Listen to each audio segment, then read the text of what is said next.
Hello guys, তো কেমন আছো তোমরা? তো আজকে তোমাদের সঙ্গে শেয়ার করতে চলেছি একটা পিকনিকের ভিডিও। আর আজকে আমরা পিকনিক করতে এসেছি কোথায় জানো?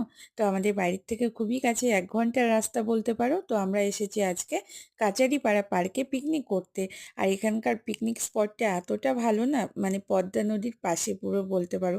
তো পদ্মা নদীর একটু শাখা রয়েছে, তো সেটাও তোমাদের সঙ্গে শেয়ার করব। বাট এই ভিডিওটাই হবে না। তো এখানে দেখো কি মস্ত বড় একটা সাপ বানানো হয়েছে, আর এই পুরোটাই কিন্তু সিমেন্ট দিয়ে তৈরি হয়েছে। এর আগের বছর যখন আমরা এসেছিলাম তখন এগুলো রং করা হয়েছিল না, বাট এবছরে এসে দেখি এগুলো রং করা হয়ে গেছে। আর এখানে দেখো মস্ত বড় একটা কুমির।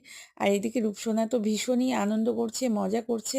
আর এই শালবনটাও কত সুন্দর লাগছে, দেখো এই গাছগুলো 2-3 বছর আগে কত ছোট ছিল, আস্তে আস্তে বড় হয়ে যাচ্ছে। আর আজকে পিকনিকের মেনুতে কি কি রয়েছে সবটাই তোমাদের সঙ্গে শেয়ার করব, তো দেখতে থাকো। আর রূপসোনা দেখো এদিকে দৌড়ে বেড়াচ্ছে।